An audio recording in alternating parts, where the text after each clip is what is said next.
Welcome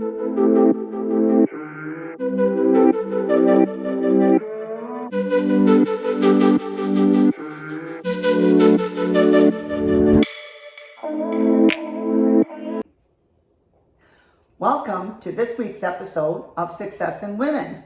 I'm Linda. I'm Andrea. And today we're going to talk about women. Who inspires you? But before we do, I'm going to be giving you the tip this week because it's a lesson learned for me and it might be for you. So recently I was out with a group of people out for dinner. And because we were celebrating a number of different things, I was picking up the tab. Well, the restaurant, I know, Andrea was there. Anyway, so the restaurant actually, because when it's a group, and this happens quite often, especially in North America, when you have a large group, a lot of times the restaurant will add the gratuity. Well, I ended up leaving a little tiny bit early because I wasn't feeling well, overate. Take note, Another ladies. Lesson. Yeah, take note because it's easy to overeat in a restaurant. When you go to a restaurant starving, you tend to overeat. And we were both starving. Yes, we were. And anyway, so at the end of the evening, I looked at the bill to make sure that everything was on there, but I didn't look at the actual final total to realize that the gratuity was already included. So at the end, I added the gratuity on top of already having paid the gratuity. And of course, the waitress never said anything. And, you know, to be fair, she thought that I was being extremely generous, which in the end I was because I didn't go and ask for it back. But I said if I had to overtip, this was a good one. Yes, you know, she because was very good. We had great service, a wonderful attitude on this server. So, you know, it was okay. But it's not okay in general. What you want to make sure is that when you do go out, and even if you're not in a large group, a lot of times the gratuity will be added in. And so just make sure you check your bill. Right, especially when you're on vacation. Yes. Because a lot of the places have started doing that now because tipping isn't the norm in Asia or Italy or any of those places. So when the people travel, they're not used to tipping. They're not used to tipping, and it's not that they don't want to do it. They just don't do it. So a lot of places here now, and especially tourist areas, will add it just to make sure. So that's your tip. If you want to save some money, make sure you check your bill. Exactly. So the reason we wanted to talk, I mean, this show is about women and women helping women. And recently in the city that Andrea had lived for many, many years, they had a female mayor, which already is a good thing, but she retired, I think around age 90, but she passed away at age 101, almost 102. Yeah, she was 2 weeks shy of her birthday, that she would have been 102. So what they did was they waited till her birthday to have the celebration, and they did it in one of the biggest arenas in Mississauga, and it was a beautiful affair. But what was nice about that is that this lady was not just mayor for many, many years and did it up until she was 90. 92, Keep that in mind, ladies. When people think, you know, sometimes you're over the hill at a certain age, it's not over until you decide it's over. But it's all of her accomplishments and why she's such an inspiration, especially when Andrea would, you know, she talks about this lady. And I mean, of course, I knew this mayor. I didn't live in that city, but she was an inspiration for Andrea using some of her things when she was raising her daughters. Right. And I want Andrea just to tell you a little bit about the accomplishments, because if you look back, she only died how long ago, Andrea? Just in the beginning of February. Okay, so recently, so you go back 100 years and what, you know, she had in her life. Exactly. And to bring herself to an independent woman. She was an amazing woman. She was our mayor, longest running mayor, 36 years. It was at a point where nobody would even run against her because the city loved her. She did so many wonderful things for the city of Mississauga. And before that, before she was even the mayor and doing all kinds of great things, she was big into hockey. She played hockey her whole life. She was one of the first women to be on a women's league. And I was going to say, even that would have been huge pioneering, Yes. because I know a lot of people who now their daughters play hockey, Yeah. and it's more common. But can you imagine when Yeah. she was young playing hockey? Yeah. How that would have been like, wow. Because Right. my brothers all, not that they were on hockey teams, but they just played on the ice kind mine of thing. did all I the didn't know time, yeah. women when I was growing up that was playing hockey. I knew one play with my brother, Annie Zarko. Do you remember her? She was an amazing hockey player. And here was the thing. Back then, they had no dressing rooms for girls. She would have to come to the rink dressed all ready to play hockey. Wow. And she got ridiculed and laughed at sometimes by the other kids, because you know the way kids were, but she loved the sport so much. My brother loved her. He played with her for years, Wow. yeah. But anyway, so she did that, and then she was really big into the Girl Guides, and she attended a lot of their functions, and she was just such an inspiration to those girls. And she was just amazing, and I think she was even on a talk show once, like one of the very famous talk shows. I don't know if it was Jimmy Fallon or something. I have to look at it, but they were amazed at her, and at that time she was, I think, in her 80s. So how she ruled the city, and they were very impressed with her. And like I said, and the woman that was kind of her right-hand girl is now our mayor also. Oh, really? Bonnie, she took over, yeah. Wow. Well, Now, that's a lot two of in a people row. felt differently about her because she was tough.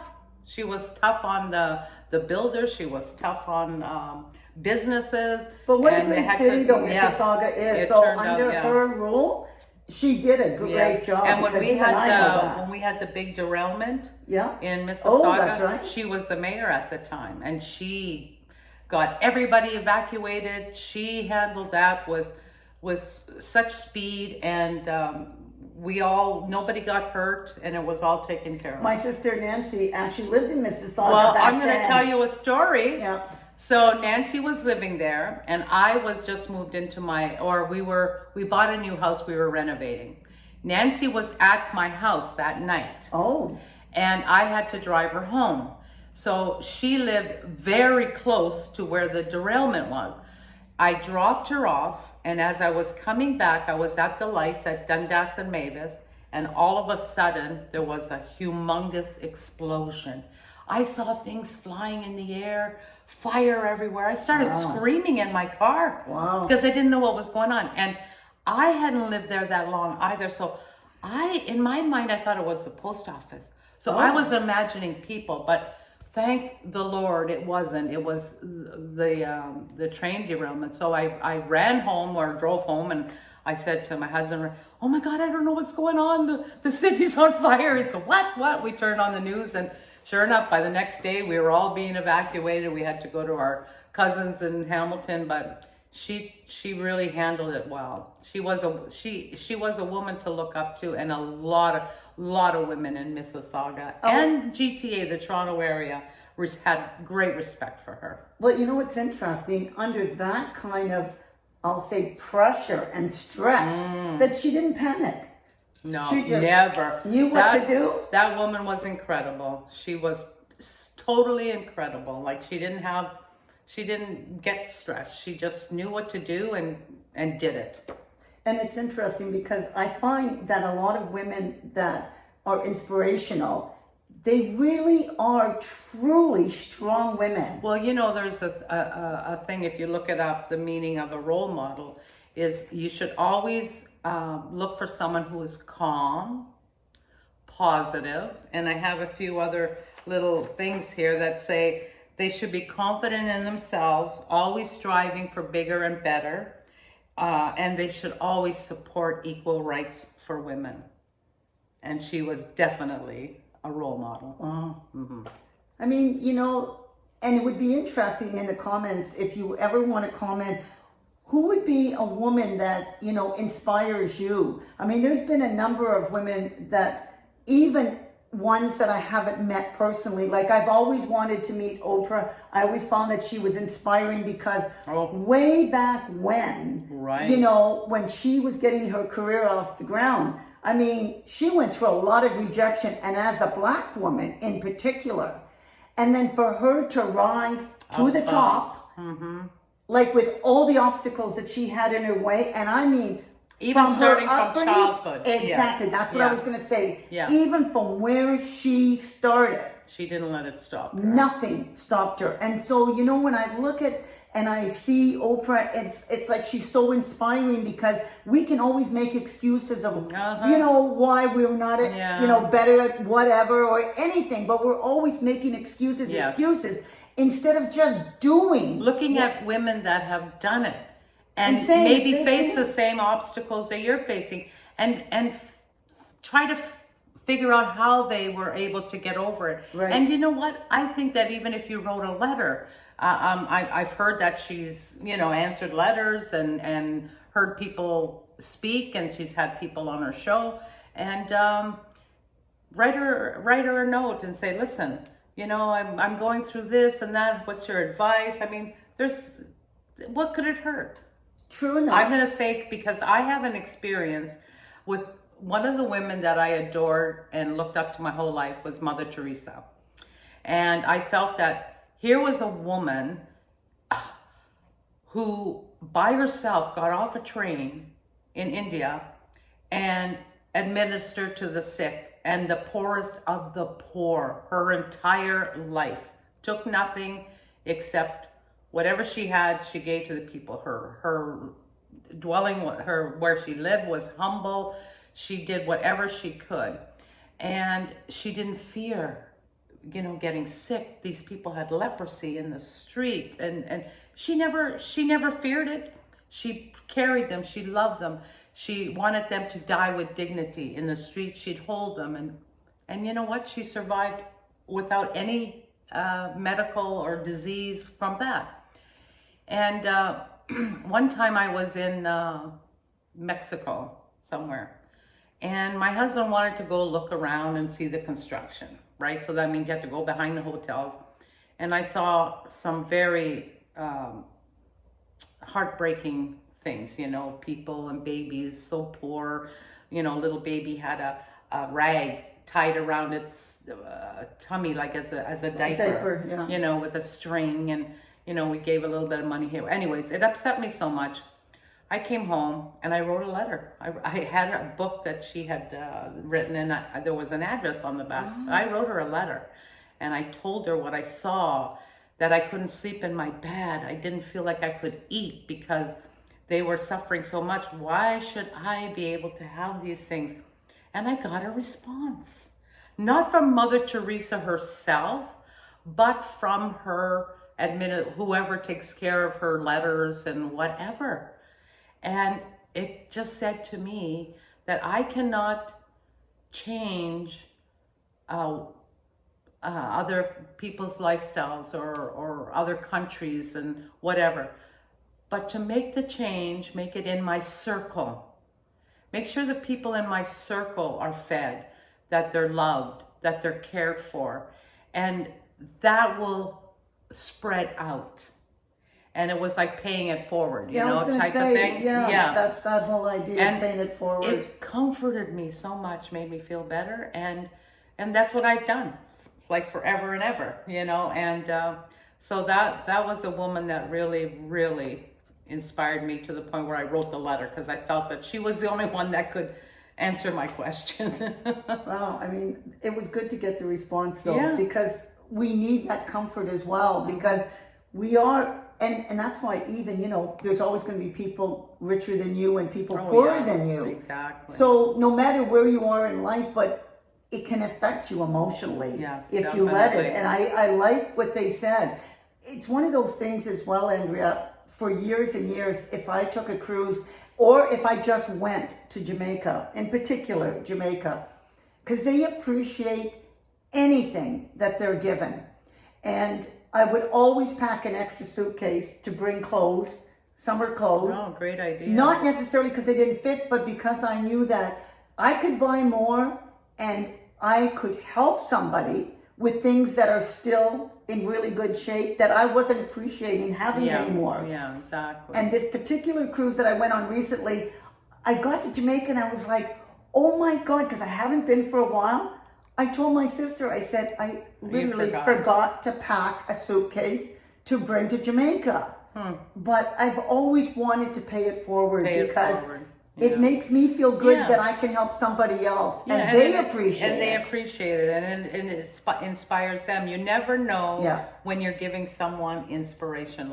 And there's people in certain fields that, you know, they don't have any idea how they could be inspiring, like in the teaching field, in the medical field, like nurses, doctors. When I see women in those fields, I'm so in awe when I see a woman in uniform as a police officer, or I see I have a woman doctor and she's young, and I appreciate it. My niece just became a doctor, and I'm so in awe because they did it. They went against, I'm sure, a lot of odds to get to where they were. And I always say when I see them, good for you, you know. And it's something that all women should do. Look to see who they want to be, what they aspire to be, and model their behavior or talk to them about it. You see a woman that's a doctor or a police officer, if that's something, you know, have a chat with them on the street. It's interesting. Hey, you know, I really admire that you're a police officer. Something I'd like to do. Do you have any advice? Because no matter what we want to believe, it's not an equal world yet. No. It's still a man's world in many ways, but it shouldn't let it stop you. That's and right. My father, who's been passed away since 1974, always said, you can be anything that you set your mind to it. So he didn't, and we, you know, I come from a family with 4 brothers, and I have 2 sisters, meaning we have 7 in our family. Right. But my father never distinguished between men's professions and women's profession. Right. He wanted all of his kids to go in the profession that they wanted to go in, not limiting them that, oh, well, you know, the boys will be police officers or, you know, presidents or prime ministers or whatever, you know what I mean? Like women would be, you know, teachers and nurses and whatever.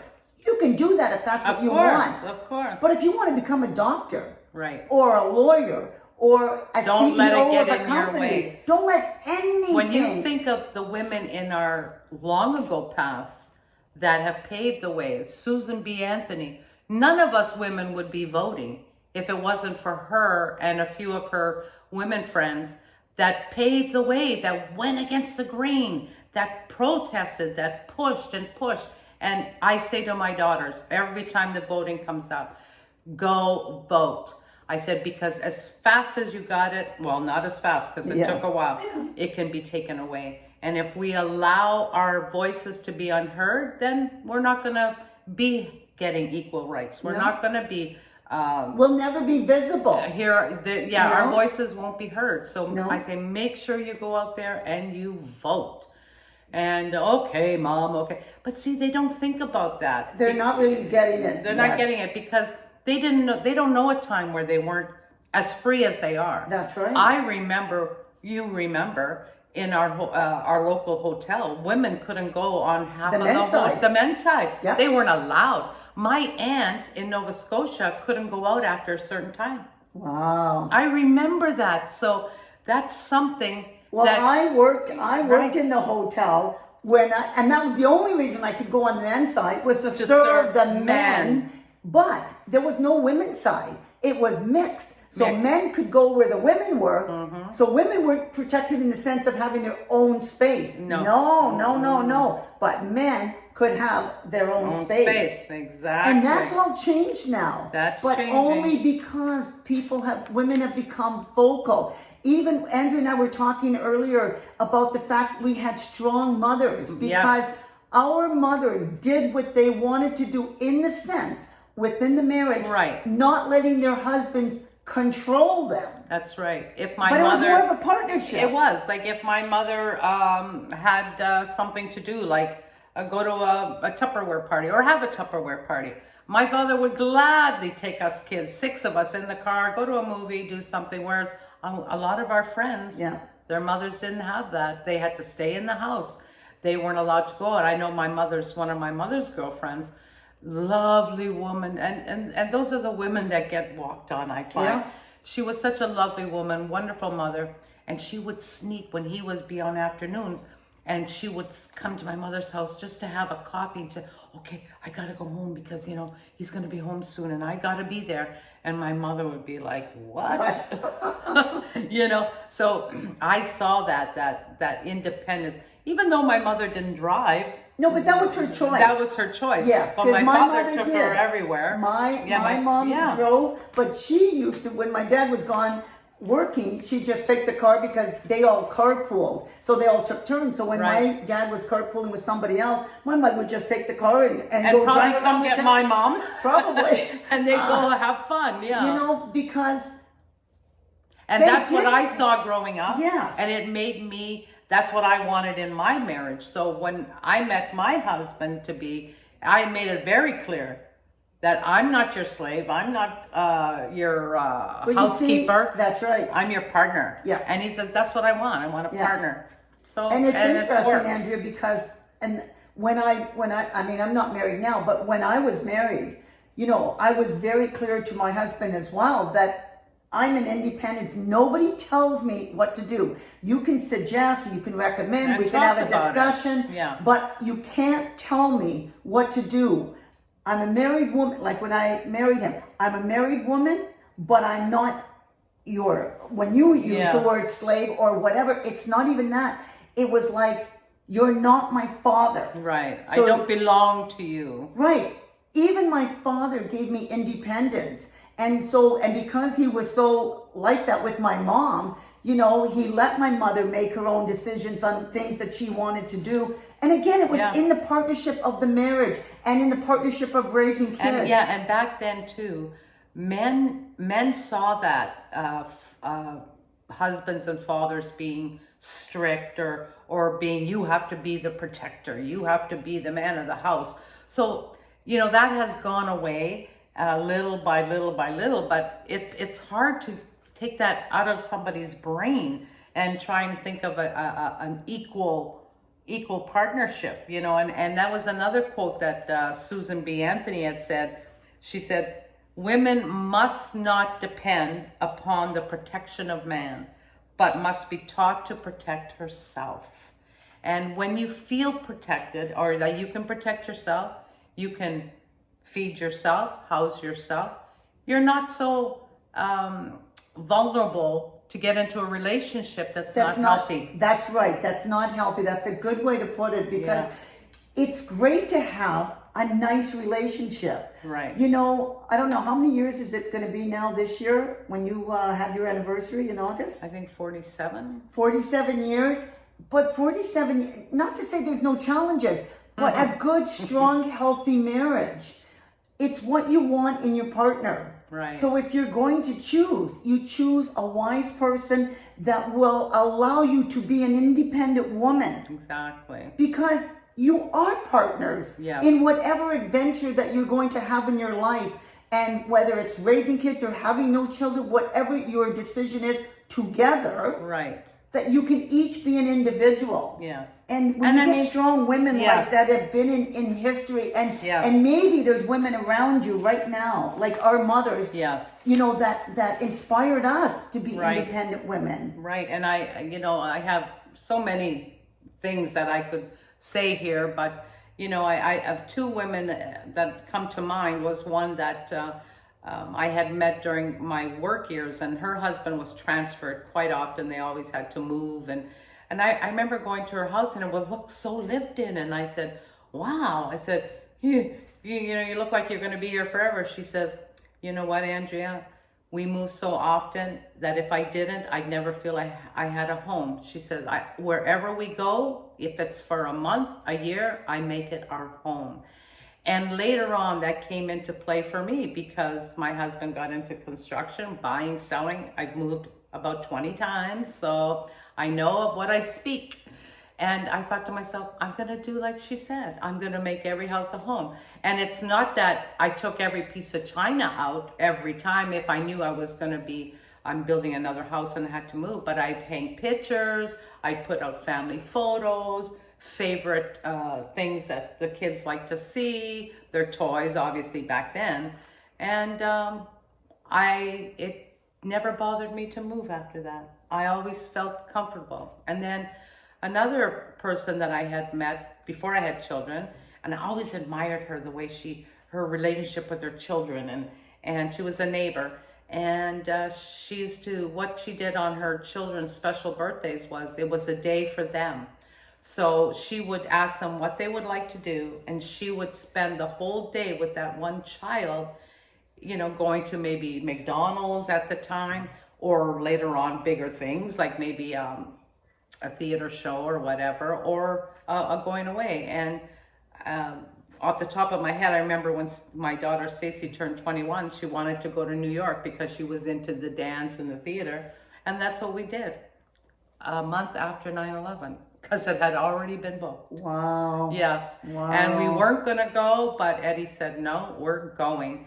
And it turned out to be one of the best trips ever, because there wasn't a lot of lineups anywhere, as you could probably imagine. Yeah. And everybody was so friendly, and we see the firemen, and they would talk to Stacy, and she'd get pictures with them, and we got to do everything we wanted to do, and that was an amazing time. And she'll remember that forever, so she'll carry that with her children, and we have such a good bond, the three of us, and I feel because of that, because I looked at them individually. It wasn't always, well, the three of us are going here, and the three of us.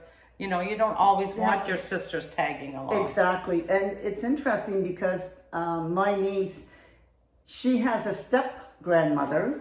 Mm-hmm. And the step-grandmother, she is very much, again, a very strong, independent woman. Mm-hmm. And what she does with each one of her grandchildren is on their birthdays, she actually does the same thing as what you were saying. Yeah. And it's interesting because she's always treated my niece as her own grandchild, even though they're not blood related. Mm-hmm. And she would take her out, and they would have these conversations. They'd go for lunch, but it was only those two. Yes. And I think it's so amazing, because that's what my niece is going to get, in the sense of, this woman just sharing her experiences and that time with the talks and the talks, time. Because it does help you become a stronger person. It does. And as women, we need to support each other. Right. And that's, what it's all about. And so doing this show on inspiring women, look around your circle and see who inspires you and makes you a better person. And, I always say this too, because with good marriages, it's usually a good, strong woman that actually helps that man become a better husband. I'm going to say better husband, better provider, better everything, because of the support of a strong woman. That's right. That is true. I mean, it's not Eddie says it to me all the time, yeah. That he's been so grateful and thankful that, I've supported him in all of his business and the moving and whatever, but that's what you have to do, for rich or poor. Yeah. But the thing is, years ago, he gave you the choice. Yes. When you said, okay, we're going to have children, we're having a family, I'm staying home. Mm-hmm. And that's what a strong woman does, is make that decision for herself. She's not told what to do. That's right. She makes that decision because that's what she wants. That's what I wanted, and that's what I did. Exactly. So you have to look around and find those inspiring women. They could be in your circle. They could be famous. They could be people you've never met. Yes, or your next door neighbor. Or find out what it is. Or even the women in history, Andrea. Women in history changed our course of life. They've changed the world. Yes. And for the better. The pioneers. Please do that. If somebody has inspired you, look them up, research them, see what they went through. Because we only know the little bits that you hear here and there, but when you go into their lives, you'd be amazed at what it took for them to make us freer. Yeah. So that's our episode for this week. We hope that you like, share, and most definitely subscribe. I'm Linda. I'm Andrea. Now, until next time, this is Success in Women signing off.